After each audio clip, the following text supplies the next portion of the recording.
TV조선 취재 기자들이 전하는 뉴스의 중심 보도본부 한라인. 저는 신효섭입니다.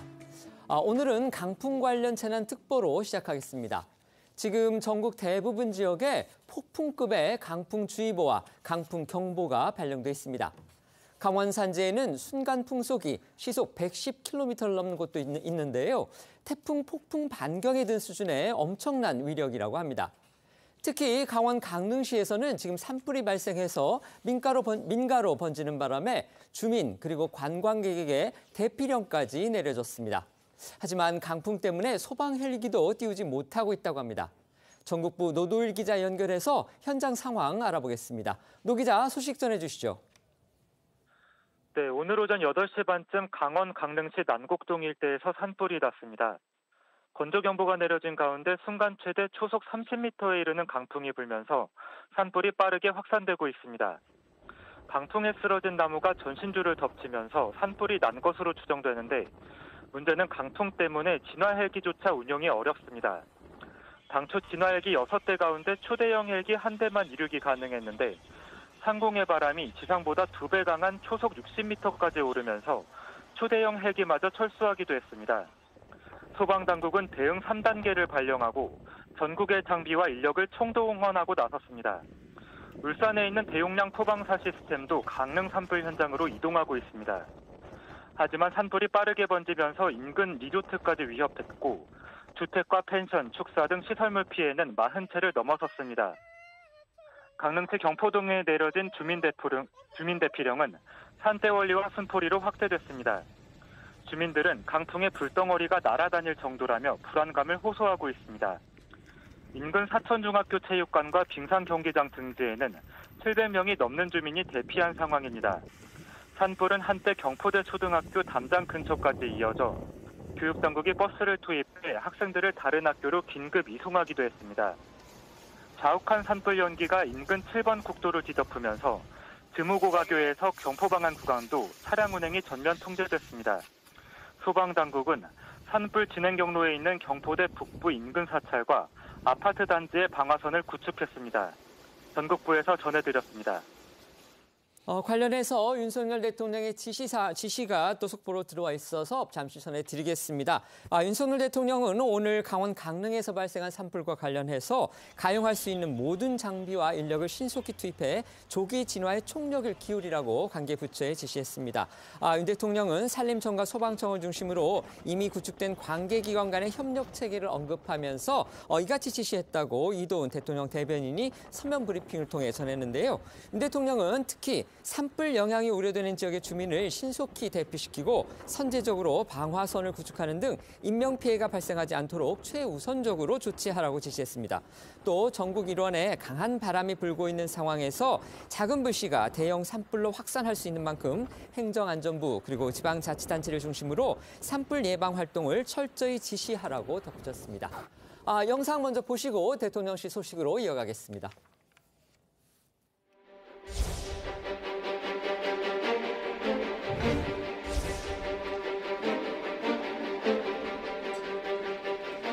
양국의 견해가 일치합니다.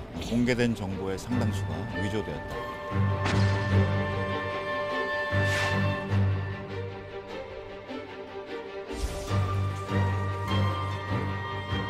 도청을 할 수 있는 여지가 가능한 환경 속에 대통령실이 현재 놓여 있는 것이죠. 저 널브러져 있는 자재에 도청 장치를 설치하려고 할 수만 있으면 당연히 해야 하는 겁니다. 대통령 집무실 관련돼서 이제 보안 문제를 김병기 의원께서 말씀하시는데 저도 좀 동의하고요.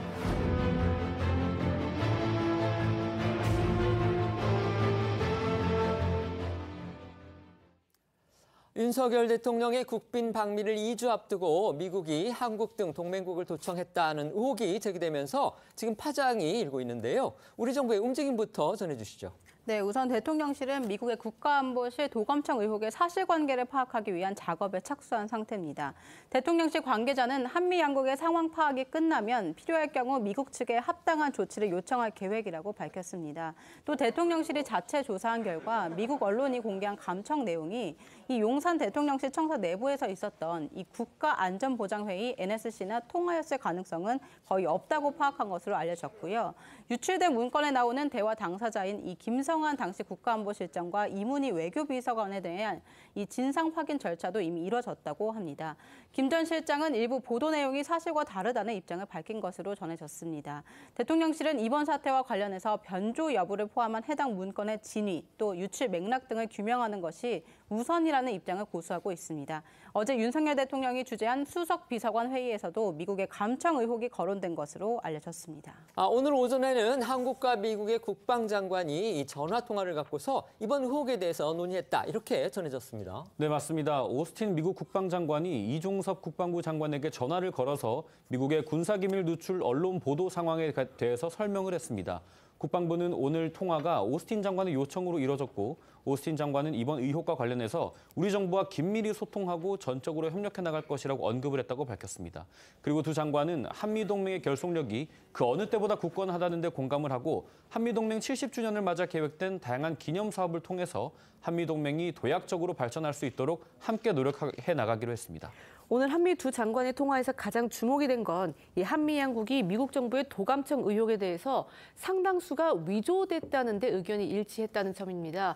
이러한 소식은 오늘 오전이죠. 이 윤 대통령의 방미 일정 최종 조율을 위해서 출국한 김태효 국가안보실 1차장이 출국 전 기자들의 질문에 답하는 과정에서 알려진 건데요.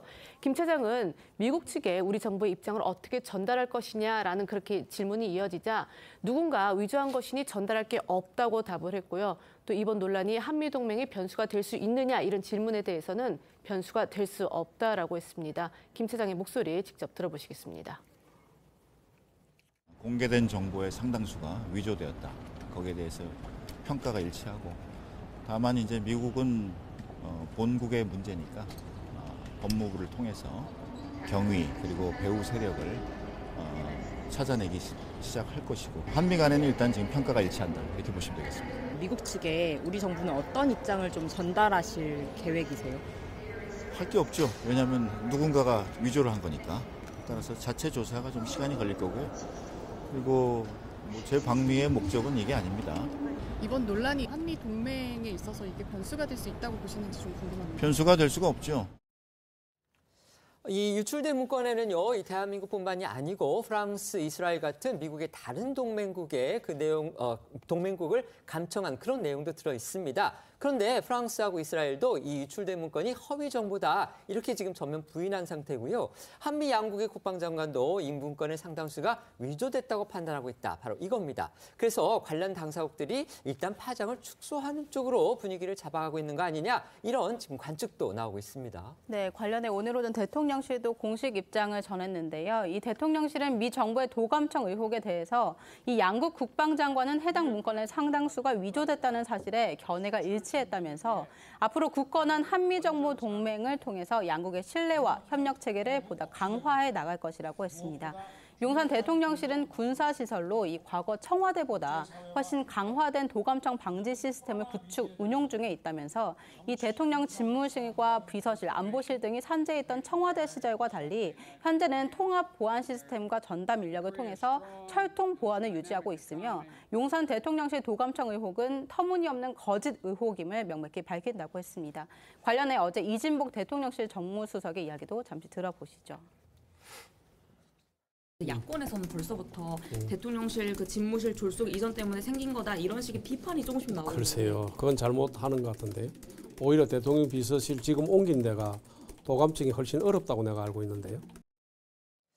대통령실 이번 의혹과 관련해서 대통령실 이전이 원인이다, 이런 식으로 주장하는 등 이제 공세를 펴고 있는 민주당을 직격하기도 했습니다. 네, 맞습니다. 이 대통령실은 민주당이 진위를 가릴 생각도 없이 용산 대통령실 이전으로 이 도감청이 이루어졌다는 식의 허위 네거티브 의혹을 제기해서 국민을 선동하기 급급하다고 말을 했습니다. 그리고 이는 북한의 끊임없는 도발과 핵 위협 속에서 한미 동맹을 흔드는 자해 행위이자 국익을 침해하는 행위라고도 비판을 했습니다. 그리고 이 정보 전쟁에는 국경이 없다면서 한미 정보 동맹을 강화하고 발전시켜야 할 중차대한 시점에 민주당의 외교 자해 행위에 대해서는 국민들이 판단할 것이라고도 덧붙였습니다. 하지만 민주당에선 여전히 대통령실에 대한 비판 목소리가 이어지고 있습니다. 오늘 오전 박홍근 원내대표의 목소리 들어보겠습니다. 국정을 책임진 세력으로서 국민에 대한 사과의 입장을 밝히는 게 우선이건만 동맹을 흔드는 세력, 국민 저항에 직면할 것이라며 정치적 공세로 겁박하기 바빴습니다. 지금 대통령실이 말하는 동맹을 흔드는 세력이 대체 누구입니까? 처음 이 내용을 보도한 외신입니까? 이를 받아쓴 국내 언론입니까? 최선을 다하고 있는 야당 국회의원들입니까? 용산의 하늘도 벽도 멀쩡한 곳 하나 없는데 완벽하다니 실소를 금할 수 없습니다.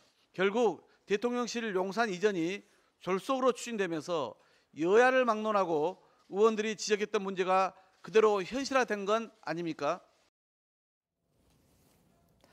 그러니까 민주당은 이번 도감청 의혹이 터무니없는 거짓이고 지금의 용산 대통령실이 과거 청와대보다도 보안에 탄탄하다. 이런 대통령실의 입장 믿지 못하겠다 이거죠. 네, 또한 박 원내대표는요. 이 국민의힘 김기현 대표가 어제 제3국 개입 가능성, 그러니까 러시아가 미국과 우방국들의 분열을 시도하기 위해서 문사를 조작했을 그럴 가능성을 언급한 것에 대해서도 전형적인 물타기에 나섰다면서 문제가 된 도청을 미국이 아닌 제3국에서 미국에 넘기기라도 했다는 말이냐 이렇게 따져 물었는데요. 여기 오늘 민주당에서는 이번 미국의 도청 의혹에 대한 대통령실의 입장이 과거 논란이 된 바이든 날리면 시즌2 같다는 반응도 나왔습니다. 고민정 최고위원의 이야기도 들어보시겠습니다. 바이든 날리면 시즌2를 보는 것 같습니다. 그 당시에도 그 발언이 한국 국회를 향한 것이냐, 미국의 의회를 향한 것이냐, 그리고 바이든이냐 날리면이냐. 이런 걸 얘기하느라고 한참이 소모가 됐고 지금 현재 대통령실이 하는 이 수순들을 쭉 보면 그때랑 똑같구나. 결국은 이 본인들이 어쨌든 심지어는 지금 당한 상황인데 거기에 대해서 한마디 이 문제 제기조차도 하지 못하고 있고 그러니까 자꾸 뭐가 잡혀있나? 약점이 잡혀있나? 자꾸 그 의심이 드는 수밖에 없는 건데. 네, 반면 국민의힘에서는 대통령실 이전으로 보안성이 더 높아졌다는 게 전문가들의 입장이라며 대통령실에 힘을 싣고 있습니다. 윤재욱 원내대표는 오늘 오전 기자들에게 대통령실 이전으로 인해 이 보안 기능이 더 강화됐다면서 민주당에서 용산 이전을 계속 도감청과 연관지어 주장하는데 근거를 가지고 주장하라고 말을 했고요. 육군 중장 출신으로 국회 국방위 간사인 신원식 의원도 청와대는 분산되어 있어서 이 본청 이외의 부속동들은 보안이 취약했다며 현재 이 대통령 집무실과 비서실이 한 건물에 있는 용산 대통령실이 청와대보다 보안성이 더 높다고 주장을 했습니다. 오늘 국민의힘에서 나온 이야기들도 들어보겠습니다. 청와대는 과거에 분산되어 있어 본청 대통령이 계시는 그곳이 위주로 되어 있고 나머지 부속동들은 좀 취약했거든요. 그러니까 이번에 한꺼번에 보안을 가려서 한꺼번에 딱 공사를 했고 그다음에 여러 가지 이제 우리가 NSC나 뭐 이런 위기관리실도 사실 과거에는 반지하였습니다. 그러니까 지금 아주 지하 깊숙하게 있기 때문에 전자기파 EMP뿐만 아니라 도감청은 아예 안 되고요. 그 시설 보안 측면이 잘 됐다만. 그 대통령실 이전한 데가 국방부랑 합참이 있던 건물입니다. 그 건물은 제1번의 우선순위가 소위 보안이고요. 바로 옆에 사실은 주한미군 기지가 있었지 않습니까? 그로 인한 도청, 감청 방지는 기본으로 하는 겁니다. 정보당국에서 감청은 이제 공공연한 비밀이고 이미 다 알려진 내용입니다. 근데 이걸 가지고 지금 갑자기 뭐 비난하다가 갑자기 용산 이전으로 와 보니까 참 뜬금없어요. 그래요? 네, 뜬금없지 않습니까? 건물 때문에 이렇게 발생했다. 이렇게 여야가 미국의 도청 의혹을 놓고서 지금 공방을 벌이고는 있는데요. 이 상범 의원의 말처럼 이제 전문가들은 아무리 동맹국 간이라도 국가 간의 첩보전은 공공연한 비밀이다. 이런 의견도 또 내놓고 있습니다. 네, 실제 과거에도 미국은 우리나라를 도청한 적이 있습니다. 1970년대 워싱턴 포스트가 특종 보도한 코리아 게이트는 당시 박정희 대통령이 미 의회를 상대로 로비 활동을 했고 이 사실을 CIA가 청와대를 도청하다가 알아냈다는 내용이었습니다. 당시 도청 방법도 자세히 나왔는데 청와대 안에 따로 도청 장치를 심지 않고도 전파를 이용해서 유리창의 떨림으로 도청한 걸로 알려졌고 이 도청 사건이 벌어진 뒤에 박정희 전 대통령은 청와대 창문을 모두 3중으로 바꾸도록 지시했습니다. 때문에 외교안보 원로들은 이 미국의 도청 의혹에 흥분할 일이 아니며 다만 우리의 방첩 역량을 끌어올리는 계기로 삼아야 한다 이렇게 조언을 하고 있습니다. 조선일보에 따르면 최영우 전 청와대 외교안보 수석은요. 도청 논란이 불거진 건 분명 껄끄러운 일이지만 흥분한 일은 아니다. 오바마 미 정부가 독일 메르켈 총리 휴대폰을 도청해서 이 논란이 벌어진 적도 있는 등 역대 어느 나라에서나 도감청 문제는 심심찮게 벌어져 왔다라고 했고요. 또 국정원 1차장을 지낸 김숙 전 유엔 대사는 불미스러운 일이라고 우리 정부가 공개적으로 미국을 상대로 비난 성명을 내는 건 동맹 관계에 도움이 되지 않는다라면서 특히 대통령의 방미를 앞둔 만큼 차분하게 대응해야 한다라고 말했습니다. 여기에 원로들은 특히 이 국가 안보와 관련한 논란을 해결하는 데는 야당의 역할이 특히 중요하다고 입을 모았는데요. 한 전직 외교부 차관은 조선일보에 야당 입장에선 이번 사안과 관련해서 이 보안에 허점이 보였다. 이렇게 정부를 비판할 수는 있다고 생각한다. 하지만 합리적이고 건설적인 비판이 아니라 이 대통령실 졸속 이전 때문이다라는 식으로 비난을 위한 비난을 해서는 이 국익에 도움이 되지 않는다라고 말했습니다. 물론 조선일보 기사에 보면 이제 익명의 그 외교부 전 차관의 말을 통해서 이번 일은 어쨌든 우리 정부가 미국에 대해서 확실하게 입장을 밝혀야 되는 사안이다. 그리고 이거를 지렛대로 해서 뭔가 미국 정부로부터 얻어낼 것이 있다면 얻어내야 된다. 이제 이런 입장도 있긴 했습니다. 하지만 대통령실 오늘 공식 입장문을 통해서 이 대통령실을 도감청했다는 의혹은 터무니없는 거짓이다. 이렇게 밝혔고요. 한미 국방부 장관도 유출된 문서의 상당수가 위조됐다. 이 부분에 입장을 같이 했다고 합니다. 하지만 민주당 아까 들으신 것처럼 이번 그 도감청 의혹의 사실 시발점, 그다음에 원인은 바로 대통령실을 졸속으로 용산으로 이전한 거다. 이렇게 공세를 지금 멈추지 않고 있습니다. 이 상황, 논란 어떻게 보십니까? 그러니까 이제 국익 얘기를 하시고 그다음에 지금 현재 뭐 야당에서 이 의혹을 만든 것처럼 얘기하는데 그건 온당치 않은 것 같아요. 중요한 거는 지금 미 정부가 이제 우리 대한민국의 대통령실을 도청했다라는 의혹 제기는 뉴욕 타임즈나 CNN을 통해서 보도가 됐던 것이고요. 미국 측에서 보도를 한 거를 한국 언론에서 받았고 거기에 대해서 야당이 이건 문제가 있겠구나. 그러니까 도청이라는 게 도감청 자체가 국가 간의 서로 간의 첩보전이기 때문에 할 수 있다고 하더라도 그런 부분들이 들키지는 않아야죠. 그런데 그렇게 대놓고 하는 부분들은 너무나 알게 됐을 때는 태도가 중요합니다. 아무리 동맹이라 하더라도 늘 종속돼서 따라가는 건 동맹이 아니죠. 잘못된 거는 너희가 우리를 이렇게 대하는 것은 우리 기분 나쁘니까 이런 부분들은 주권 침해에 해당해. 그러니까 이런 부분들을 자제하거나 아니면 안 했으면 좋겠어라고 얘기하는 게 그게 첫 번째 태도임에도 불구하고 이거를 자꾸 국내 정치로 들어와서 야당이 공격하는 것처럼 하는 것은 본질을 벗어나는 것이고요. 그러면 최근에 오늘 발표한 대통령실에서는 한미 간의 국방장관끼리 이 부분은 위조됐다고 하는데 본질은 위조가 상당 부분 됐다고 한 거는 서로 얘기는 할 수 있지만 도청을 안 했다는 부분들은 서로 간의 입장이 다릅니다. 미국 자체에서 미 정보국 국방부 대변인도 이 문건 자체에 대해서 도청 부분을 부인하지 않습니다. 이 문건이 유사하다. 하지만 일부 문건 내용 자체가 조금은 다르다라고 얘기하고 있는데 대통령실은 이걸 가지고 이거는 좀 위조된 상당 부분 됐기 때문에 도청이 아니다? 이거는 논리가 안 맞잖아요. 내용은 위조될 수 있지만 도청을 했다라는 부분들은 대통령실에서 명확하게 하지 않습니다. 그다음에 용산 이전 부분들 이게 옳지 않다? 점검을 해야죠. 당시에 용산으로 이전할 때 당시 여당 국민의힘 국방위 간사였던 신원식 의원도 얘기를 했습니다. 용산 이전할 때 보안 부분이 굉장히 취약할 수 있으니 그걸 잘해라 라는 부분들을 주장했던 적이 있기 때문에 이런 부분들이 그러면 과거 청와대보다 지금 용산이 더 좋다? 그러면 그걸 실질적으로 구체적으로 국민들한테 알려야지요. 그런데 그런 거 없이 용산이 더 낫다라는 그냥 주장일 뿐이거든요. 그거는 굉장히 국민들이 납득하기 힘들 것 같다라는 좀 생각을 가지고 있습니다. 네, 말씀해 주시죠. 만약에 이제 미국이 도감청한 사실이 있다 그러면 그에 이제 걸맞는 항의는 해야 되겠죠. 근데 아직까지 도청을 했다라고 명시적으로 밝혀진 것이 아니고 지금 나온 문서들 가운데서도 내용 상당 부분이 왜곡되거나 위조됐다라는 이야기는 분명히 전하고 있기 때문에 저는 사실관계를 먼저 살펴보는 일이 맞다라고 말씀을 드리고 어제만 해도 민주당에서는 항의부터 해야 된다. 당장 이것은 국익이 걸린 문제이기 때문에 미국에다 강력하게 항의를 해야 된다고 했지만 결국 나와보니까 위조된 문서 아니었습니까? 그렇기 때문에 우리는 사실관계 먼저 확인을 하고 가야 된다라고 이야기를 했던 것이고 게다가 지금 미국 내에 있는 공화당 지지자들 가운데서는 트럼프 지지 세력들은 상당 부분 푸틴 지지자들도 같이 겹쳐 있습니다. 그러다 보니까 지금 우크라이나를 지원하는 것에 대해서 못마땅해하고 이 정보들을 계속 유출하거나 왜곡하거나 하면서 여론을 선동하는 작업들이 상당 부분 있었거든요. 그런 맥락에서 봤을 때 어제 나왔던 그 문건들이 사실은 진위 여부를 판단하기 어렵다라는 여론들이 분명히 있었습니다. 그렇기 때문에 대통령실 입장에서도 차근차근 사실부터 확인을 하자라고 이야기를 했던 것이고요. 그럼에도 불구하고 민주당은 당장의 어떤 항의 요청, 당장의 어떤 성명 내기 이런 것들을 먼저 요청했기 때문에 상당 부분 그것이 우려가 된다라고 생각이 되고요.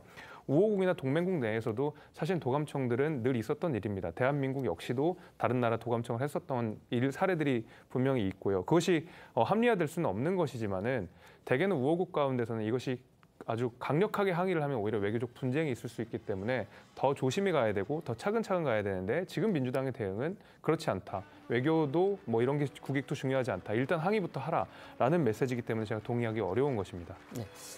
최근에 여야 민주당이 이제 최민희 전 의원을 방송통신위원회에 추천한 것을 두고서도 맞붙고 있다. 이거 어제도 저희가 좀 잠시 전해드렸었는데 야당 안에서도 지금 공개적으로 비판이 나왔다고 합니다. 네, 이 민주당이 방통위 상임위원회 추천한 최민희 전 민주당 의원에 대해 이 대통령실이 임명 보류를 검토 중인 가운데 야당에서도 이 최 전 의원이 방통위원으로서 자격이 없다 이런 지적이 나오고 있습니다.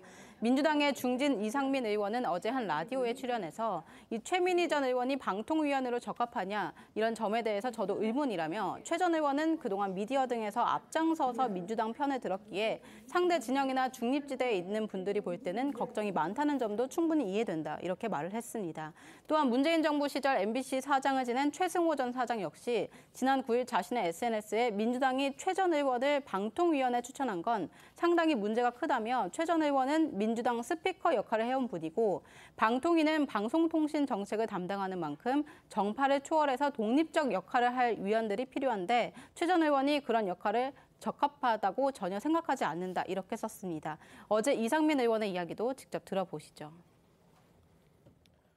저는 최민희 의원이 지금 방통위원으로서 적합하냐라는 점에 대해서는 저도 사실은 의문입니다. 워낙 저희 더불어민주당 편에서 그동안 매스미디어에서 앞장서서 정파적인 입장을 보여왔기 때문에 상대 진영이나 또는 중립지대에 있는 분들이 볼 때는 걱정이 많다는 점도 저는 충분히 이해됩니다.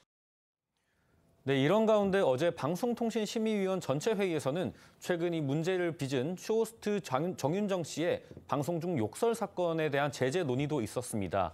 그런데 이 자리에서도 최민희 전 위원의 방통위원 자격에 대한 쓴소리가 나왔다고 전해져서 관심이 쏠렸는데요.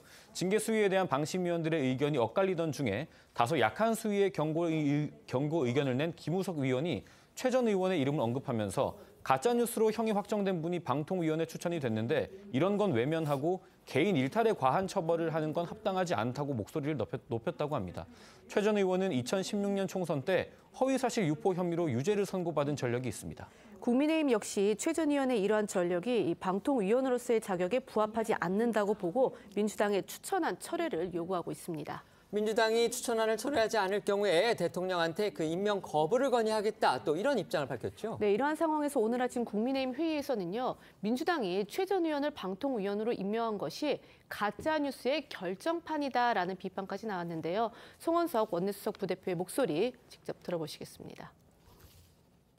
마지막으로 한 가지 더 말씀드리겠습니다. 가짜뉴스의 결정판은 가짜뉴스 신봉자였던 최민희 의원을 방통위원으로 임명 강행한 것이랄 것입니다. 이재명 대표와 민주당은 가짜뉴스에 기대어 수세에 몰린 국면 전환에만 몰두할 것이 아니라 그동안 퍼뜨린 가짜뉴스들에 대해서 사실을 밝히고 반성하면서 국민들께 진심 어린 사죄부터 드리는 것이 정치인의 도리라고 할 것입니다. 지난 일요일이었죠. 윤석열 대통령이 이 부활절 메시지에서 가짜뉴스를 정면으로 비판한 이후에 지금 여당 안에서도 야권발 가짜뉴스에 대한 비판 아주 거세지고 있습니다. 네, 특히 오늘 국민의힘은 지난주 윤 대통령의 부산 횟집 방문과 관련한 친일 논란을 강하게 비판하고 나섰습니다. 이철규 사무총장은 도대체 어떤 의식으로 세상을 바라보면 이 식당 주인의 고향인 일광읍에서 따온 식당 이름을 일본 제국주의 상징인 우길기라고 생각할 수 있냐며 이 속담에 개의 눈에는 뭐만 보인다고 한다. 그들의 눈에는 오로지 반일몰이, 친일몰이 또는 토착 왜구라는 구호에 필요한 언어만 보이는 것 같다. 이렇게 말을 했고요. 윤재욱 원내대표는 무분별한 네거티브와 가짜뉴스, 또 악의적 정치 공세는 지금보다도 더 엄정하게 대응하겠다며 가짜뉴스라는 독버섯을 이번에 반드시 뿌리 뽑아야 한다. 이렇게 강조했습니다. 네, 그리고 지난해 12월 김종대 전 정의당 의원이 최초로 주장한 천공 개입설에 대해서도 일단 경찰은 사실이 아닌 쪽으로 결과를 모아가고 있는 모양새입니다. 대통령 집무실 용산 이전 과정에 역술인이 개입했다는 의혹을 수사 중인 경찰이 육군 참모총장 관저 등에서 확보한 CCTV를 분석한 결과 천공은 등장하지 않는 걸로 확인이 됐다는 건데요. 경찰은 어제 오전 정례 기자간담회에서 지난해 3월 한 달치 영상 이 4테라바이트 분량을 확보해서 분석을 했는데 천공이 나오는 영상은 전혀 없었다고 밝혔습니다. 이 복원된 영상은 영화 약 2,000편에 해당하는 길이로 경찰은 영상이 일부 삭제되거나 인위적 조작이 가해진 건 아닌 것으로 판단을 하고 있습니다. 또한 경찰은 이 CCTV 영상이 여러 대인 만큼 사각지대가 있었을 가능성도 낮은 것으로 보고 있는데요. 다만 일부 시간대 영상은 끝내 복원되지 않았거나 또 흐릿한 부분은 있었다 이렇게 설명은 했습니다. 천공은 지난주 변호인을 통해 관저 이전과 전혀 무관하다는 취지의 진술서를 경찰에 제출한 것으로 알려졌고요. 경찰은 천공 등 관련자 조사까지 마친 뒤에 결론을 내린다는 방침입니다. 천공이 대통령 집무실 이전에 관여했다 이런 의혹에 대해서 경찰이 수사를 해왔는데 결국은 그게 사실이 아닌 쪽으로 지금 결론을 모아가고 있는 듯한 그런 분위기입니다. 이거 어떻게 평가하십니까? 일단 CCTV를 확보를 했으니까요. 그 CCTV를 분석을 하고 천공이 관련자니까 출석을 시켜서 조사를 해보면 그 진위 여부가 가려질 거라고 보고 있고요. 경찰이 좀 법과 원칙에 따라서 조사할 거라고 보고 있습니다. 네, 말씀해 주십시오. CCTV가 이미 나왔기 때문에 지금까지 터무니없는 의혹을 제기한 분들은 저는 사과가 필요하다고 생각이 되고요. 이것은 어떤 대통령의 정책이나 정당의 이념에 관한 비판이 아니지 않습니까? 순전히 대통령 개인의 인신을 모독하기 위해서 계속 야당에서 제기한 의혹들이기 때문에 저는 훨씬 더 엄밀하게 팩트체크를 하고 의혹 제기를 했었어야 된다고 보는데 그러지도 않았고 실제로 사실이 아닌 것으로 드러났기 때문에 여기에 대한 전 정치적 책임이라든지 사과가 반드시 수반돼야 된다고 생각합니다. 네. 최종 경찰 수사 결과는 또 나오는 대로 저희가 전해드리도록 그렇게 하겠습니다. 이제 민주당 상황 짚어볼 텐데요. 창인상을 당해서 일시 귀국한 이낙연 전 대표 정치 활동은 최대한 자제할 것으로 그렇게 알려지고 있지만 관련 행보에 지금 정치권의 관심이 이어지고 있습니다. 네, 이낙연 전 대표는 어제 자신의 SNS를 통해 장인상 발인을 마쳤다는 사실을 알리면서 위로해준 모든 분들께 감사하다는 글을 올렸습니다. 이어 이 전 대표는 열흘쯤으로 예상되고 있는 국내 체류 기간에 이 남은 장례 절차를 마치고 오는 6월 말 완전 귀국에 대비한 준비를 할 것으로 알려졌습니다. 이 전 대표는 이 기간 이 정치 활동을 최대한 자제할 것으로 알려지고 있지만요. 이 귀국 준비 등을 하는 과정에서 자신의 계파 의원들과 만남 등을 이뤄질 것으로 보여서 이 파장이 주목되고 있습니다. 때마침 어제 이낙연계 싱크탱크에서 주관한 그 토론회가 열렸습니다. 거기에서 나온 얘기들에 또 관심이 쏠렸죠. 네, 맞습니다. 이낙연계 싱크탱크인 연대와 공생은 어제 정치 공황의 시대, 우리는 어디로 가야 하는가라는 주제로 정기 토론회를 열었습니다. 이 자리에는 이낙연계 의원뿐 아니라 비명계 전현직 의원들이 대거 참석했고요. 공교롭게도 이낙연 전 대표가 일시 귀국한 시점에 열려서 더욱 시선이 쏠렸습니다. 어제 토론회에서는 주목할 만한 발언들도 쏟아졌는데요. 홍영표 의원은 팬덤 정치의 폐해를 강하게 지적을 하면서 이재명 대표 강성 지지자를 지칭하는 개딸과 극우 성향의 태극기 부대를 같이 꼬집어서 눈길을 끌었습니다. 그리고 신경민 전 의원은 자기 지지자들에게만 호소하는 정치를 하면 안 된다면서 팬덤을 선동하는 저질 지도자들에게 나라를 맡길 수 없다고 말해 일각에서는 이재명 대표의 강성 지지층뿐 아니라 이 대표도 직격한 것 아니냐는 해석이 나왔는데요. 어제 토론회에서 나온 목소리 이어서 들어보겠습니다. 태극기와 개딸로 상징되는 이런 극단적인 팬덤 정치, 이것이 저는 우리 한국의 이 민주주의의 현주소인데 굉장히 위험한 상황이라고 이렇게 생각하고 있습니다. 유튜브의 무당들이 정치 지도자들하고 결합이 됐습니다. 당원, 당규, 공천, 그리고 국가 정책까지 다 주무르고 있다는 얘기입니다. 자기 지지자들한테만 호소하는 이런 정치해서는 안 됩니다. 이 나라를요, 유튜브 무당에게 맡길 수는 없잖아요. 팬덤에게 맡길 수 없잖아요. 이렇게 이런 사람들을 선동을 하는 저질 지도자들한테 맡길 수는 없습니다. 친명계 의원들 뭔가 반응을 또 보였죠. 네, 이런 비명계 의원들의 비판에 대해서 친명계에서는 곧바로 반박이 나왔습니다. 친명계 정청래 최고위원은 오늘 한 라디오 인터뷰에서 신경민 전 의원의 발언을 직격을 하면서요. 제일 멍청한 정치인은 지지자와 싸우는 것이다 라면서 민주당을 강력하게 지지하는 사람과 적이 되어서 선거를 어떻게 치르냐 이렇게 주장을 했습니다. 정 최고위원의 목소리도 들어보시겠습니다. 제일 멍청한 정치인은 지지자와 싸우는 거고요. 그리고 선거 때 되면은요, 부직갱이들 다 필요하다고 그러는데, 아니 민주당을 강력하게 지지하는 사람들과 척지고 적이 되고 선거를 어떻게 치르죠? 그래서 지난번에 제가 여기 나와서 한번 얘기했잖아요. 국회의원 세비에는 욕값까지 포함되어 있다. 예. 욕먹는 것을 고깝게 생각하고 감정적으로 대응하면 안 돼요. 아무래도 그래서 예. 지지자들 향해서 이런 모욕적 언사는 자제해 주시기 바랍니다. 욕을 하면 예. 내가 왜 욕먹지? 먼저 정치인이나 먼저 생각해 봐야 되는 거 아니겠습니까? 어제 토론회에서는 이낙연 전 대표에 대한 직접적인 언급도 나왔다고 합니다. 비명계 의원들을 중심으로 해서 이른바 이낙연 역할론이 다시 부상하는 거 아니냐 이런 관측이 또 나오고 있습니다. 네, 이재명 대표가 이 당직 개편 등 인적 쇄신을 단행했지만 이 민주당 내에서는 여전히 이 대표의 사법 리스크에 대한 우려의 시선이 나오고 있습니다. 1년 앞으로 다가온 총선에서 이 대표의 대안으로 이낙연 전 대표 역할을 요구하는 목소리가 커질 가능성도 있는데요. 이런 상황에서 어제 토론회에서 개회사를 맡은 홍영표 의원은 지금 이낙연 전 대표께서 안 계시지만 연대와 공생이 던지는 과제들은 우리가 더 힘을 모아 반드시 해결해 나가야 한다고 강조하면서 이 전 대표를 직접 거론했습니다.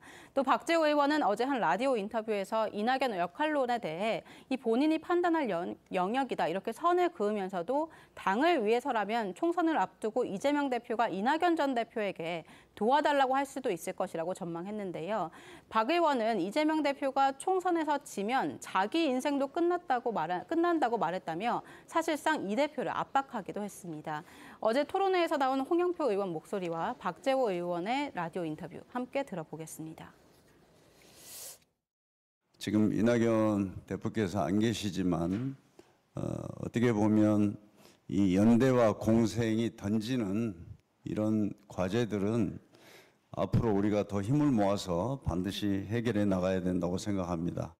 당을 위해서 만약에 총선이 다가왔을 때 이재명 대표께서 이낙연이든 누구든 우리 당의 중요한 인물들을 좀 와서 도와주십시오 할 수도 있는 거고, 이재명 대표님께서 현명한 판단을 하실 거고, 대표님께서도 말씀을 하셨잖아요. 총선이 되면 자기 인생도 끝난다. 총선을 이대로 치르는 것이 더 유리하다 하면 총선을 이대로 가셔야 되는 거고, 또 당을 살리고 또 지금 현재 자기 입장에서 이런 여러 가지 재판도 하고 이런 게 있어서 부담이 된다 하면 본인이 스스로 현명한 판단을 할 수도 있고요. 이낙연 전 대표 측의 분위기는 어떤가요? 네, 이낙연 전 대표는 아직은 이 정치 활동에 선을 긋고 있는 분위기입니다. 하지만 최근 들어서 한일 정상회담 등에 대한 윤석열 정부 비판 메시지를 연달아 내는 등 SNS 활동을 재개하면서 이전보다는 적극적으로 목소리를 내고 있기도 합니다. 따라서 오는 6월 미국 체류 활동을 완전히 마무리하고 귀국을 하게 되면 상황이 좀 달라질 수도 있다는 관측이 나오고 있습니다. 또 이 전 대표 최측근으로 분류되는 남평호 전 국무총리실 민정실장은 앞서 이 전 대표 근황을 소개하면서 이 전 대표가 그동안 국민께서 주신 사랑과 은혜를 받은 사람으로 대한민국의 위기를 보고만 있진 않겠다는 각오를 밝혔다고 전하기도 했습니다. 그리고 익명의 이 전 대표 측 관계자가 저희 TV조선 취재진에게 이 전 대표도 당 상황에 대한 우려를 표했다면서 이번 국내 체류 기간 동안 가까운 의원들과 따로 만나는 자리를 가질 것이라고도 전했습니다.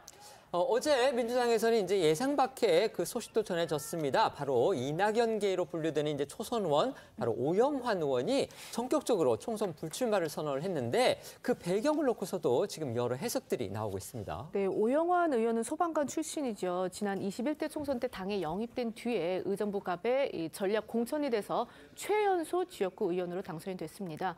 지난 대선 때는 이낙연 전 대표 수행실장을 지내는 등 이 이낙연계로 분류가 되고 있고 현재 민주당 원내대변인도 맡고 있습니다. 오 의원은 어제 국회에서 긴급 기자회견을 열고 고민 끝에 이 자리에 섰다면서 내년 총선에 출마하지 않고 소방관으로 돌아가고자 한다 이렇게 선언을 했는데요. 그 선언 들어보시겠습니다.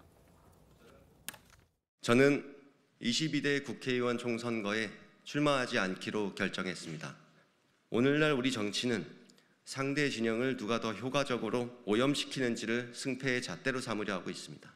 오로지 진영 논리에 기대어 상대를 악마화하기에 바쁜 국민들께서 외면하는 정치 현실에 대해 책임 있는 한 명의 정치인으로서 결국 아무것도 바꾸지 못했습니다. 제가 있던 곳이자 제가 있어야 할 곳, 저의 소망, 저의 사명, 국민 곁의 소방관으로 다시 돌아가고자 합니다. 네, 방금 들으신 대로 오 의원은 소방관 출신으로 의정활동에 매진했지만 이 진영 논리에 기대해 상대를 악마화하기 바쁜 정치 현실의 한계를 절감했다며 이 총선 불출마 결심의 이유를 밝혔습니다. 일부 언론들과의 인터뷰 등에서 과도하게 비난을 퍼붓는 이 당원들과 그것을 방치하거나 부추기는 정치인을 직격해 눈길을 끌었습니다. 기사를 읽어보니까 오 의원 그 지역구 안에서도 뭔가 이제 친명, 비명 뭐 이런 식으로 나눠지는 그런 상황에 대해서 상당히 좀 곤혹스러운 상황도 있었다. 이런 기사들도 저희가 봤는데 실제로 오 의원은 이제 이낙연계로 분류가 되면서 그 이재명 대표의 강성 지지층으로부터 이른바 수박 비판을 받기도 했습니다. 네, 오영환 의원은요, 이 대표 강성 지지층으로부터 겉과 속이 다르다는 의미의 수박이라는 비판을 받아왔고요. 앞서 2021년 재보선 참패 직후에는 이 참패의 원인으로 조국 사태 당시 당의 대응 문제 등을 언급해서 이 조국 전 장관의 강성 지지층의 집중 공격을 받기도 했습니다. 때문에 일각에서는 이런 민주당 내의 강성 지지층에 대한 피로감이 이 오 의원의 불출마 결심에 영향을 미친 거 아니냐 이런 해석이 나오고 있습니다. 정치권에서는 오 의원의 불출마 결단이 민주당 내에서 새 인물로의 물갈이 신호탄이 될 거라는 의견도 나오고 있습니다. 초선이 불출마 선언을 한 만큼 중진들 입장에서 압박감을 느끼지 않겠냐는 건데요. 하지만 고민정 최고위원은 이런 해석에는 선을 긋고 있습니다. 고 최고위원의 목소리도 들어보겠습니다. 상당히 저하고는 친한 의원님이신데 그동안에 이제 많은 소방 공무원들이 목숨을 달리한 것에 대한 괴로움들이 좀 많이 있었고요. 아무리 법안을 만들고 정책을 만든다고 해도 그들의 생명을 살릴 수 없는 이 현실에 대한 어려움들을 많이 토로했었습니다. 불출마 선언이 또 이어지진 않겠느냐, 신호탄 아니냐라는 이야기도 있는데. 글쎄요. 그렇게 생각되지는 않습니다. 뭐 어떤 큰 흐름이 보인다거나 혹은 뭐 집단적인 뭐가 보인다거나 그러지는 않는데 소방관으로서 가졌던 어려움들에 대한 그 결과물이어서 저는 좀 다르게 보이긴 합니다. 이처럼 비명계 의원 중에서 이제 처음으로 불출마 선언이 나온 만큼 친명계 의원들을 중심으로는 이 비주류 의원들의 지역구를 노린 출마 준비가 한창이다. 이런 또 보도도 나왔습니다. 네, 관련해서 내용이 조선일보 보도 내용에서 나왔습니다. 최근 후쿠시마 방문을 주도했던 양이원영 의원은 지난 대선 경선 당시 이낙연 캠프에서 총괄 수석 본부장을 지낸 양기대 의원 지역구로 거주지를 옮기고 총선 모드에 들어갔다고 알려졌고요. 역시 이낙연계 윤영찬 의원의 지역구에는 이재명 대표와 가까운 현근택 변호사가, 비명계 김종민 의원의 지역구에는 황명선 전 대변인이 준비 중인 걸로 알려졌습니다. 조선일보는 강성 친명계 인사들이 비명계 현역 지역구에 일찌감치 진지를 구축하는 흐름으로 보인다고 보도를 했습니다. 어제가 내년 총선을 정확히 1년 앞둔 날이었습니다. 그런데 민주당에서 예상 밖의 소식이 들어왔죠. 바로 방금 전해드린 대로 초선인 오영환 의원이 전격적으로 총선 불출마를 선언한 겁니다. 그래서 오 의원이 과연 왜 이렇게 선언을 했는지의 그 배경, 그다음에 오 의원의 이 같은 불출마 선언이 앞으로 당내에서는 또 어떤 파장을 미칠지 이런 부분을 두고서 역시 많은 얘기들이 어제 나왔었습니다. 어떻습니까? 지금 당내 분위기가.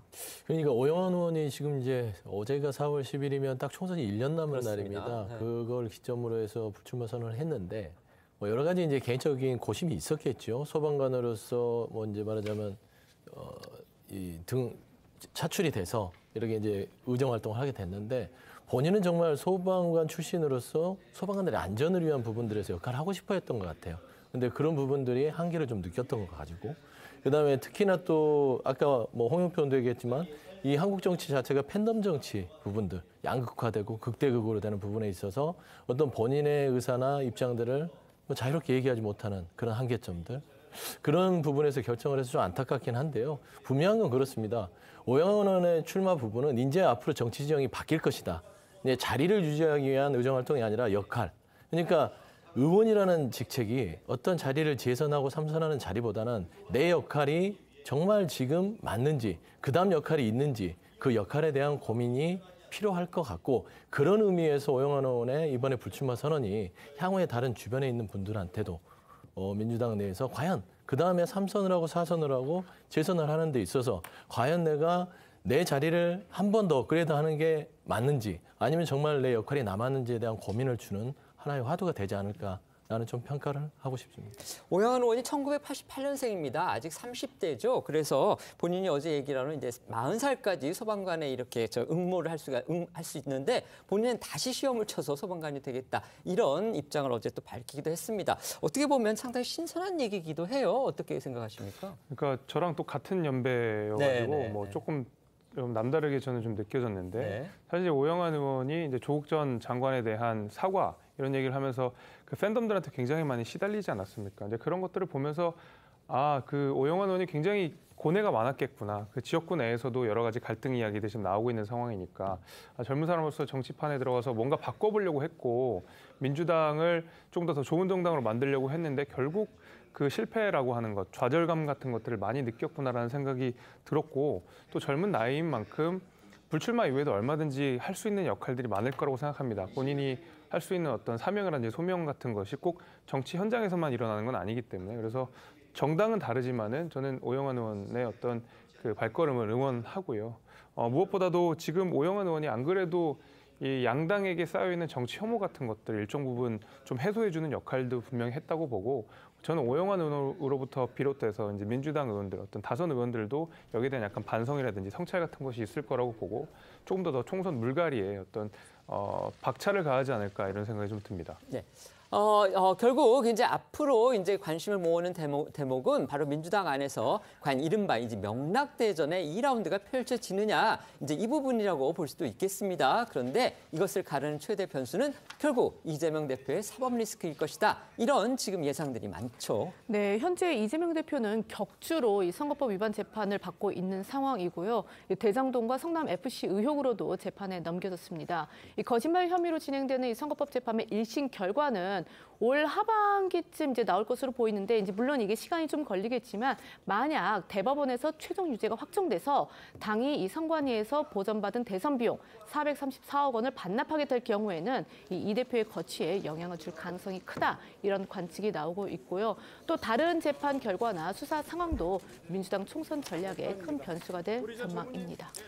이 대표가 부닥쳐 있는 이제 또 하나의 사법 리스크죠. 바로 백현동 특혜 의혹 관련한 수사 지금 본격화하는 그런 분위기입니다. 네, 이 백현동 특혜 의혹은 이 대표가 이 성남시장으로 재직하던 시절에 백현동 한국식품연구원 부지를 4단계나 용도 상향해주면서 이 시행사가 막대한 이익을 챙겼다 그렇게 의심받고 있는 그런 부분인데 이 대표는 지난 대선 과정에서 국토부 요구에 따랐을 뿐 자신과는 관계가 없는 일이라고 의혹을 전면 부인했었죠. 이 대선 당시 나온 이 대표 목소리부터 들어보시겠습니다. 우리 이 후보님의 성남시장 선거 선대 본부장을 하신 분이 이 개발 시행업체에 영입이 되니까 산속에 있는 자연 녹지에서 4단계를 띄워가지고 준주거지가 되면서 용적률이 5배가 늘고. 저는 연락도 잘 안 되는 사람이 말씀을 일단 드리고 성남시에 최대한 이익을 확보하는 조건으로 국토부와 식품연구원이 요구하는 대로 법에 따라서 용도를 바꿔준 겁니다. 네, 들으신 대로 대선 당시 이 대표는 자신의 성남시장 선거 선대본부장을 지낸 인물과의 관계에 대해서도 선을 그었었습니다. 이 검찰은 이 대표가 선을 그은 그 인물이죠. 이 백현동 사업에서 로비스트 역할을 한 것으로 의심받고 있는 이 김인섭 씨를 어제 피의자 신분으로 소환해 조사한 것으로 알려졌습니다. 이 검찰은 김인섭 씨와 함께 백현동 사업에서 로비스트 역할을 한 것으로 의심되는 이 인물도 함께 불러서 조사했다고 하는데요. 이 인물은 앞서서 이 대표 재판에서 위증을 한 혐의 등도 받고 있습니다. 검찰은 이들이 이재명 대표와 정진상 전 실장 등을 상대로 이 백현동 개발 인허가 청탁을 하고 그 대가로 시행사 대표로부터 35억 원 상당을 받은 것으로 보고 이 부분을 집중적으로 추궁한 것으로 알려지고 있습니다. 앞서 김인섭 씨는 당시 자신이 다른 사건으로 구속 수감 중이었기 때문에 이 청탁은 불가능했다고 선을 그었고 김인섭 씨의 측근은 영장심사 당시 취재진들의 질문에 말을 아껴 썼는데요. 앞서 나온 두 사람의 목소리도 함께 들어보겠습니다. 2015년 9월달에 됐는데 공무원한테 부탁한다? 이게 상식적으로 맞는 얘기요? 증인 출석 당시에 이재명 대표에게 어떻게 증언해달라 요청 받으신 거 있나요? 백현동 부지 용도 상향 관련 35억 수수 맞습니까? 미생장비 장비 업체. 김인섭 씨의 측근으로 불리는 사람, 이 사람도 역시 김 씨라고 합니다. 이 김모 씨인데 앞서 검찰이 구속영장을 청구를 했었는데 법원이 기각해서 지금 구속은 면한 상황이고요. 검찰 김인섭 씨에 대해서 구속영장 청구를 검토 중이라고 합니다. 네, 맞습니다. 김인섭 씨의 측근 김모 씨에 대한 검찰의 구속영장 청구는 지난달에 법원에서 기각이 됐습니다. 다만 혐의 소명 문제가 아니라 객관적 증거가 어느 정도 확보가 돼서 구속이 불필요하다는 취지라서 검찰은 이후에도 김모 씨를 불구속 상태에서 불러서 혐의를 다져왔습니다. 이어서 검찰은 김인섭 씨에 대한 구속영장 청구 여부도 검토하고 있는 걸로 알려졌습니다. 또 일각에서는 로비 대상자로 의심받고 있는 이재명 대표와 정진상 전 실장에 대한 조사도 불가피하다는 관측이 나오고 있습니다. 오늘 정진상 전 실장에 대한 네 번째 재판도 열렸습니다. 어떤 공방들이 오갔는지 알려진 내용들 소개해 주시죠. 네, 오늘 오전부터 대장동 일당으로부터 뇌물을 받은 혐의 등을 받고 있는 정진상 전 실장에 대한 네 번째 재판이 진행 중인데요. 유동규 전 본부장은 이 정 전 실장에게 뇌물을 준 혐의로 함께 기소된 공동 피고인이지만 오늘 재판에는 증인으로 법정에 섰습니다. 오늘 재판에서 이 유 전 본부장은 이재명 대표와 정 전 실장의 이 관계에 대해서 정 전 실장이 시장실 문을 박차고 들어갈 정도가 되어야 한다 이렇게 말을 했었다면서 그만큼 두 사람의 친하다 이런 취지로 증언한 것으로 알려졌습니다. 실제로 이 유 전 본부장은 정진상 전 실장에게 이야기한 모든 것이 다 이루어졌다면서 모든 것이 정 전 실장을 거쳐서 이재명 대표에게 올라가는 그런 구조였고 자신이 이재명 시장에게 직접 보고할 때도 진상이라, 그러니까 정진상과 협의했는지 이게 이제 중요한 포인트였다고 말했다고 전해졌습니다. 또 유 전 본부장은 정 전 실장이 이 대표와 자신을, 그러니까 정 전 실장을 동격으로 생각했다는 취지로 또 주장을 한 것으로도 전해졌는데요. 이 대장동 비리 의혹이 불거져서 정 전 실장 이름이 나오기 시작하자 정 전 실장이 감히 내 이름을 거론하네 이재명에 대한 공격인가 이렇게 말한 적이 있는지 검사가 묻자 유 전 본부장은 항상 동격시했다라고 말했다고 합니다. 유 전 본부장 오늘 재판에서는요. 또 이 대표의 그 측근들과 함께 이 대표가 성남시장이 되면 정치적 자금을 마련해야 한다. 이런 얘기를 나눈 것으로 그렇게 증언을 했다고 합니다. 네, 유 전 본부장은 이 대표가 성남시장 선거를 준비할 당시에 이 정 전 실장과 김용 전 부원장을 함께 만난 자리에서 이 정치적 자금을 마련할 필요가 있다. 당선되면 최소한 10억은 만들자는 얘기도 했다고 증언했다고 하고요.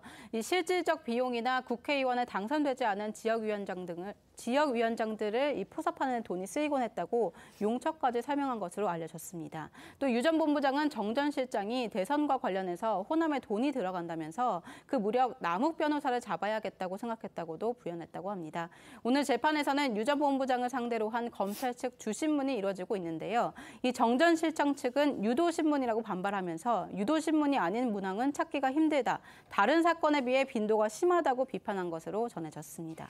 아직 재판이 진행 중이기 때문에 이제 더 얘기가 나올 것으로 그렇게 예상이 됩니다. 추가 속보 이제 내일 저희 방송에서 전해드리도록 그렇게 하고요. 유 전 본부장의 일방적인 증언이기 때문에 이제 앞으로 있을 정 전 실장 측의 반대 신문 또 궁극적으로는 재판부의 판단 저희가 지켜봐야 할 것 같습니다. 지금까지 나온 유 전 본부장의 증언에 대해서는 어떻게 들으셨는지 패널들께 의견 여쭤보겠습니다. 먼저 평가해 주시죠. 그러니까 유동규 씨의 이야기는 이재명 대표와 정진상 실장이 굉장히 가까운 관계였고 실제로 거의 뭐 맞먹을 수 있을 만큼의 어떤 유대가 있었던 관계라고 하는 것이 저는 거기에 이제 신뢰를 갖게 되는 것이 애초에 성남시에 그 정진상 실장은 6급으로 돼 있었음에도 불구하고 정책실장이라는 이름으로 그 결제 라인에 참여해서 직접 주요 서류에 결제를 했다라는 언론 보도가 나온 바가 있거든요. 근데 그 대장동과 관련된 어떤 업무 보고 라인에서는 사실 정책실장, 비서실장의 결제란은 빠져 있는데 협조란이라는 특별한 칸을 만들어서 정진상 실장이 거기에 대해서 결제를 했다는 것 자체가 이미 성남시에서 정진상 실장의 미치라고 하는 것이 정말 왕 실장이라는 별명 그대로 굉장히 힘이 있었다 이런 거거든요. 직급도 6급이고 게다가 결제 라인에 서명을 한다. 그렇다 그러면 이재명 대표와 정진상 실장은 상당한 유대나 상당한 그 소통이 있었다라고 봐야 될 것 같고요. 저는 그래서 유동규 전 본부장이 재판 과정에 이야기했던 내용들이 과거에 있었던 이런 결제 라인이나 정진상 실장의 성남시장 내에서의 어떤 윗질을 다시 한번 확인해줬다 이렇게 생각이 됩니다. 네, 말씀해 주십시오. 유동규 씨가 지금 이제 재판을 진행하는 과정에서 보면 재판부가 유동규 씨의 진술의 신빙성에 대해서는 늘 조금씩 의문점을 갖고 있다고 생각이 들어요. 근데 이것도 이제 유동규 씨의 주장인데 너무 당연한 얘기를 많은 얘기를 했습니다. 당연히 이재명 당시 시장의 측근은 정진상 씨죠. 정진상 씨 대표는 이재명 대표의 측근은 정진상 시장입니다. 이건 누구나 다 아는 사실이에요. 그런데 뭐 문을 박차할 정도 동일시했다. 근데 생각해 보십시오. 아무리 친해도요. 그 모시는 사람하고 동일화되면 옆에 두지 않습니다. 그 동일화될 수가 없어요. 그런 부분에서 유동규 씨는 지금 뭔가 정진상 실장을 통해서 이재명 대표와 엮기 위한 증언을 하고 있다라는 측면에서는 물론 재판을 지켜봐야겠지만 말뿐이기 때문에 말 많이 하지 말고 뭐 정진상 실장이 돈을 줬으면 그 돈이 이재명 대표한테 갔는지 명확하게 증거를 제시하면 끝나는 부분이다. 저는 그렇게 생각합니다. 네. 다음 소식 넘어갈 텐데요. 지난해 3월이었습니다. 대구 사저로 옮긴 뒤에 이 외부와의 접촉을 가급적 자제해왔던 박근혜 전 대통령이 오늘 오전에 첫 공개 외출을 가졌다고 합니다. 영상 보시고서 얘기 이어가겠습니다.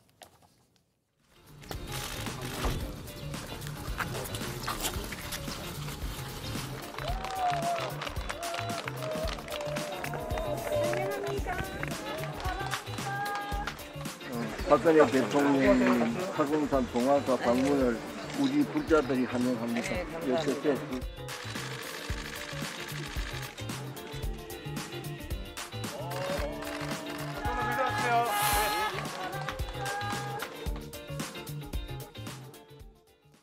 박근혜 전 대통령이 말씀드린 대로 약 1년 만에 처음으로 이렇게 공개 외출에 나서면서 관심이 집중됐습니다. 네, 이 그간 외부와의 접촉을 자제해왔던 박근혜 전 대통령이 오늘 오전 대구 동화사를 찾아 의현 큰 스님 등 동화사 스님들과 함께 이 통일대불 앞에서 열린 축원 행사에 참석을 했습니다. 오랜만에 모습을 보인 박 전 대통령은 트레이드마크인 올림머리에 이 흰색 재킷과 운동화 등 가벼운 복장이었고 여기에 이 진주 목걸이로 멋을 더한 모습이었습니다.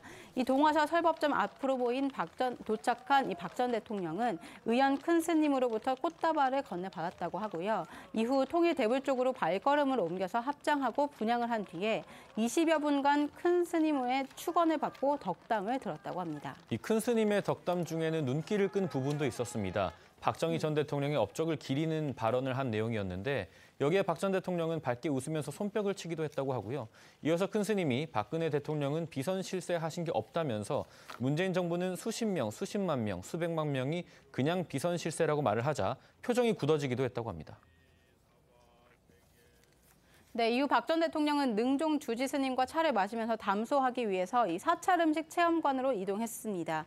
이처럼 박 전 대통령이 대구 귀향 후에 첫 행선지를 동화사로 택한 건 의현 큰 스님과의 각별한 친분 때문으로 알려졌는데요. 관련해 동화사 방문을 함께한 유영아 변호사는 지난번 박 전 대통령 생신 때 이 동화사 큰 스님께서 축하난을 보내시며 건강이 괜찮으시면 방문을 요청했고 이에 대통령께서 응하셔서 오게 됐다고 방문 이유를 설명했습니다.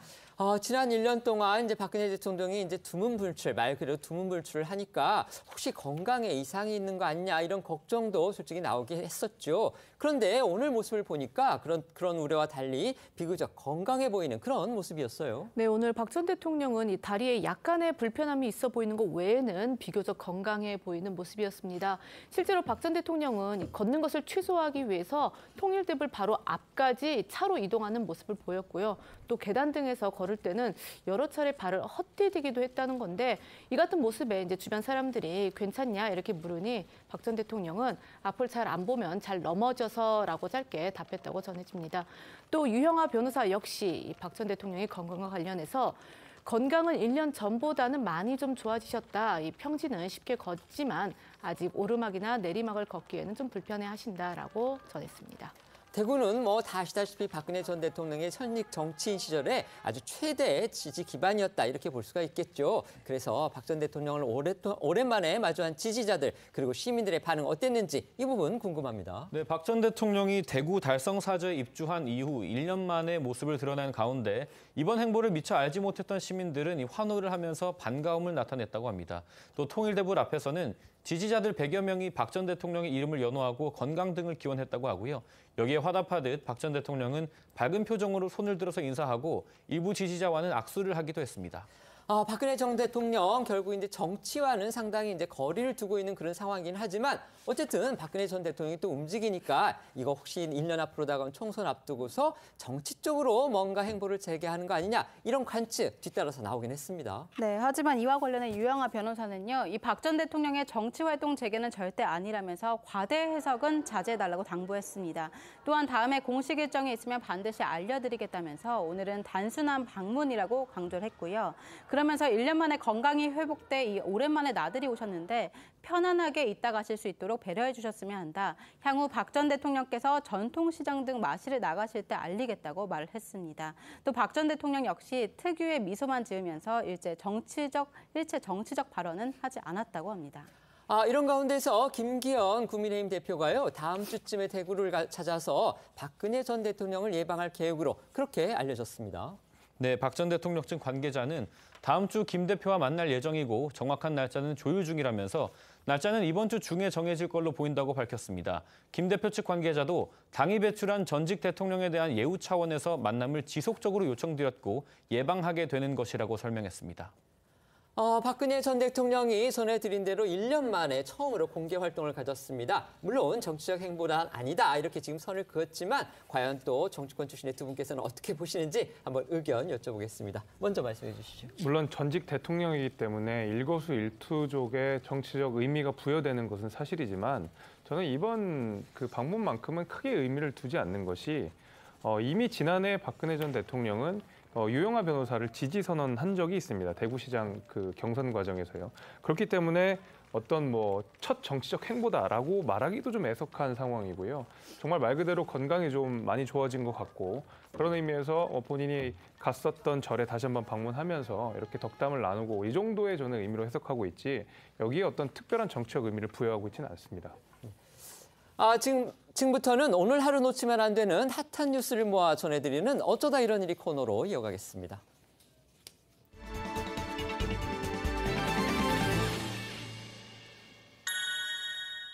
첫 번째 키워드는요. 굿바이 디바. 지난 4일 우리 곁을 떠난 원로 가수 현미 씨의 발인이 오늘 이뤄졌다고 합니다. 네, 맞습니다. 지난 4일 별세한 원로 가수 현미 씨의 영결식이 오늘 오전 대한가수협회장으로 엄수됐습니다. 코미디언 이용식 씨의 사회로 진행된 영결식은요, 현미 씨의 마지막 길을 배웅하기 위해서 서수남, 김수찬, 이자연 씨 등 50여 명의 동료와 후배 가수들이 모였습니다. 후배 가수 박상민 씨와 알리 씨가 추도사로 고인의 뜻을 기리기도 했고요. 영결식 모습 잠시 영상으로 보시겠습니다. 많은 분들이 우리 현미 누님의 90세, 졸수연 100세 상수연을 마음으로 준비하고 기대하고 있었습니다만은 이렇게 안타까운 영결식을 하게 됐습니다. 선배님, 늘 100세까지 노래하고 싶다고, 그리고 70주년 기념 콘서트도 하고 싶다고, 그 멋진 계획들은 어떻게 해야 하나요? 부디 이곳에서 좋은 추억들만 다 가지고 가셔서 그곳에서 편안하게 영면에 드시길 바라겠습니다. 마지막 예의를 갖추겠습니다. 우리도 형님. 네, 오늘 영결식에선 특히 지난 1964년 발표된 고인의 히트곡이죠. 떠날 때는 말없이가 조가로 흘러나왔습니다. 이 곡은 고인이 평소 가장 애착하는 곡으로 꼽아왔던 노래이기 때문에 참석자들의 마음을 더욱 아프게 했는데요. 현미 씨의 생전 목소리로 이 떠날 때는 말없이 직접 들어보시겠습니다.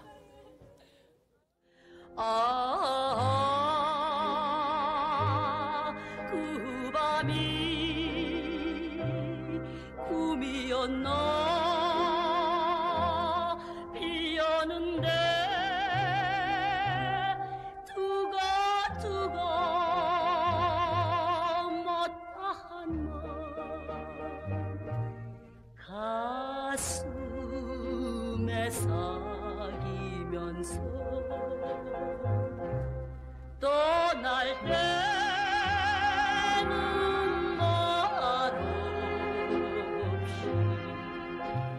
말없이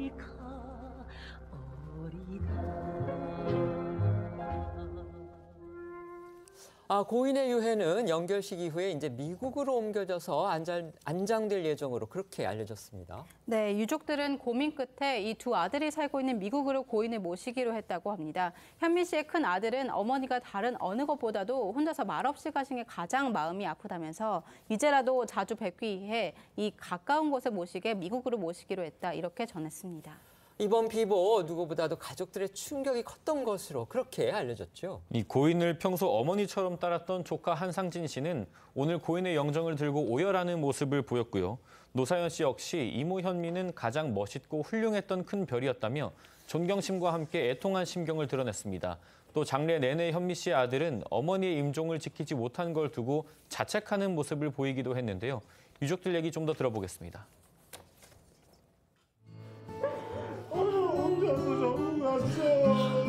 내가 나쁜 놈이야. 지금 그만해.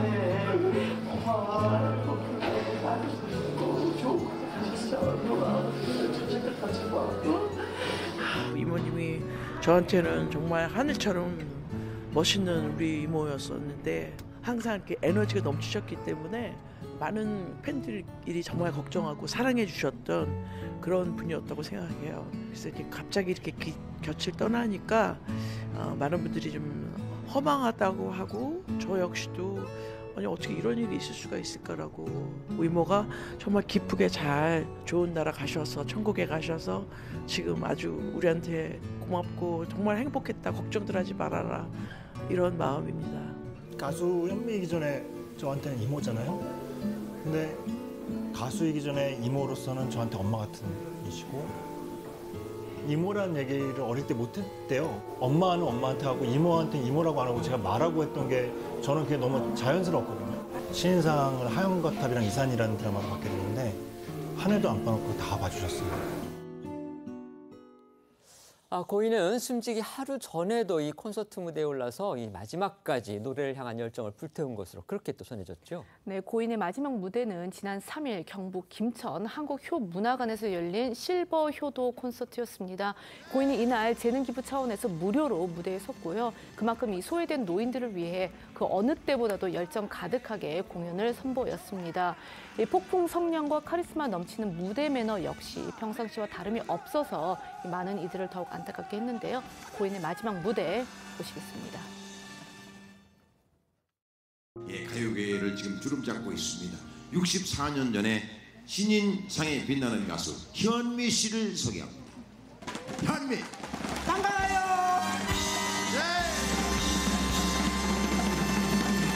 어쩐지 마음에 들어도 좋다!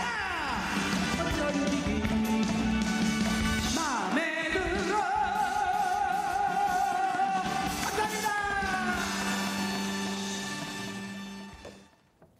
66년간 쉬지 않고 노래를 불러온 디바는 이제 하늘의 별이 됐습니다. 이 밤함계로 대중가요 역사의 한 페이지를 화려하게 장식을 했고 또 80대의 나이에도 신곡을 발표하며 또 하나의 기록을 만들었던 현미 씨. 가수로서의 긍지와 자부심으로 마지막까지 열정을 불태운 모습을 팬들은 기억할 겁니다. 삼가 고인의 명복을 빌겠습니다. 두 번째 키워드는요, 영치금 1등입니다. 자녀 입시 비리 혐의 등으로 유죄 판결을 받아서 복역 중인 정경심 전 동양대 교수의 얼굴이 보이는데요. 이거 어떤 내용입니까? 네, 조국 전 법무부 장관의 부인인 정경심 전 동양대 교수가 지난 2년여간 감옥에서 지지자 등으로부터 2억이 넘는 영치금을 받았다는 소식이 전해지면서 논란입니다. 유상범 국민의힘 의원이 법무부에서 제출받은 자료에 따르면요. 2021년 1월부터 올해 2월까지 서울구치소에서 가장 많은 영치금을 받은 수용자는 총 2억 4천여만 원을 받은 A씨라고 하는데 이 법조계에 따르면 A씨가 바로 정 전 교수라는 겁니다. 관련해 과거 서초동 조국 수호 집회 때 이 지지자들의 모습 보고 오시죠. 정경심 교수님 힘내라고 여러분 응원의 박수 함성 정경심 교수님 힘내세요.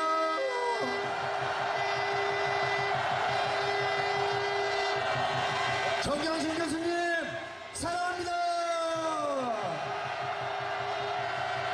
조국 장관님, 정경심 교수님, 아들, 딸, 네 분 함께 하겠습니다.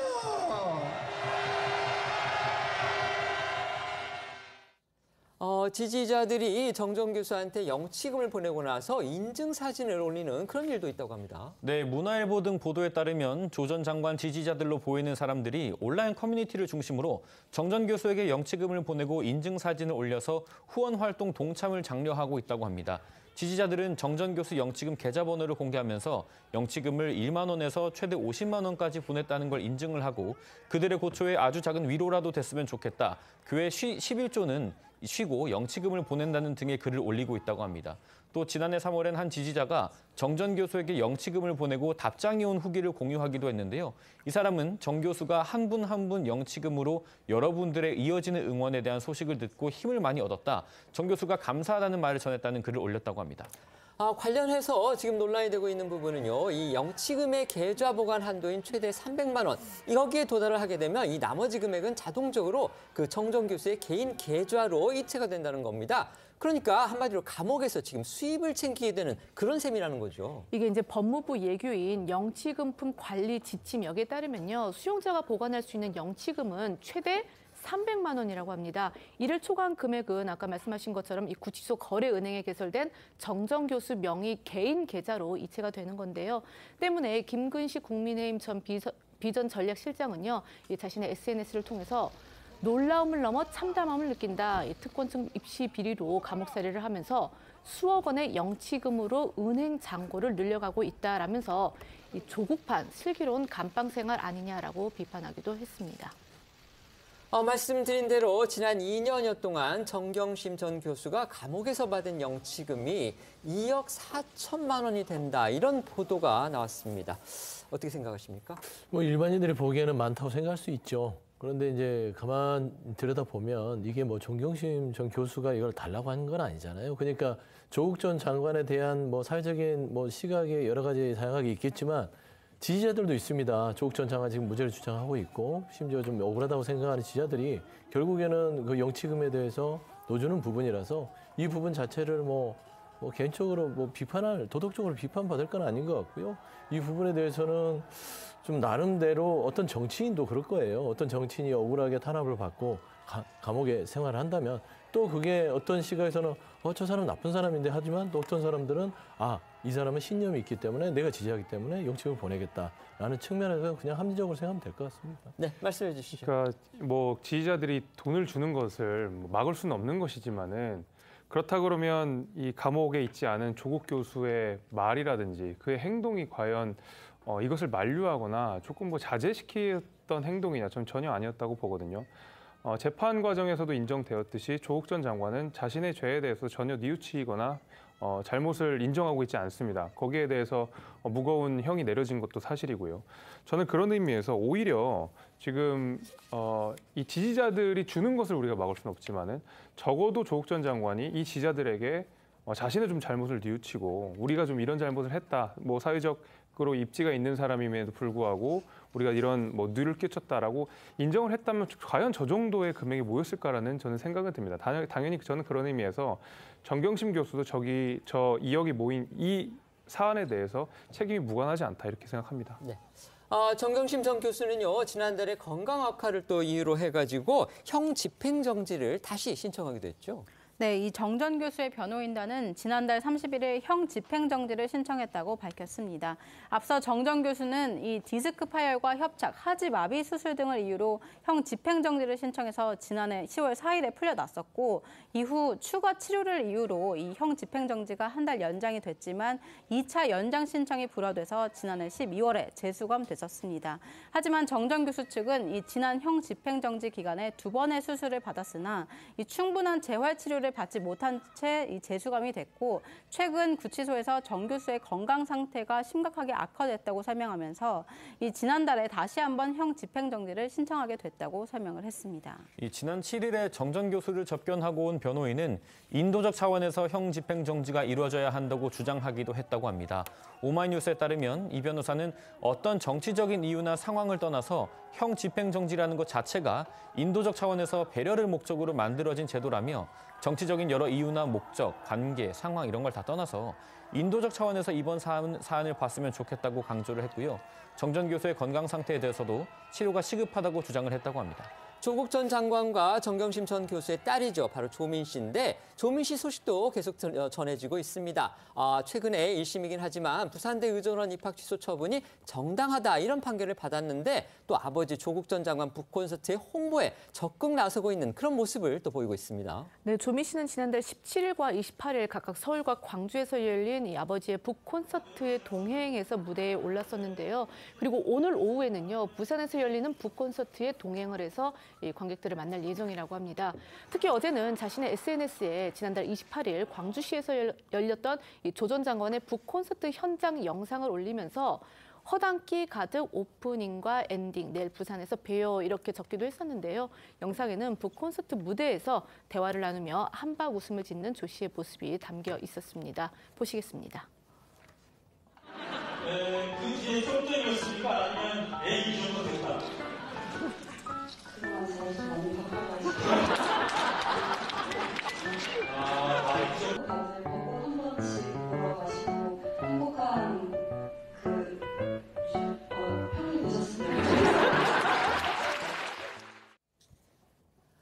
세 번째 키워드 보겠습니다. 청첩장의 진실. 이건 어떤 소식인가요? 네, 지난주 금요일 가수 겸 배우 이승기 씨가 배우 견미리 씨의 딸로 역시 탤런트인 이다인 씨와 결혼했죠. 그런데 이 평소 이승기 씨와 이 절친한 사이로 알려진 가수 이선희 씨와 이 배우 이서진 씨가 결혼식에 불참한 것이 뒤늦게 알려지면서 시선이 집중되고 있습니다. 특히 이선희 씨는요, 이승기 씨의 데뷔를 도운 스승으로 잘 알려져 있던 터라 이 이승기 씨가 전 소속사인 이 후크와 음원 수익 미정산 등으로 여러 갈등을 빚고 있는 것과 관련해서 사이가 벌어진 것 아니냐, 이른바 손절설, 의절설 같은 관측들이 나오기도 했습니다. 그런데 한 매체에서 애초에 이선희 씨와 이서진 씨가 이승기 씨에게 결혼식 청첩장을 받지 못했다는 그런 보도가 나와서 진위 여부에 그 관심이 쏠렸습니다. 해당 매체의 보도대로라면 초대받지 않은 결혼식에 이선희 씨나 이서진 씨나 이 모습을 드러낼 이유가 없지 않느냐 이런 지적도 나오고 있는데요. 이에 이선희와 이 이서진 소속사인 후크 엔터테인먼트 측은요, 복수의 매체를 통해서 청첩장을 받았는지 여부는 개인적인 사안이다, 확인이 어렵다라고 전했습니다.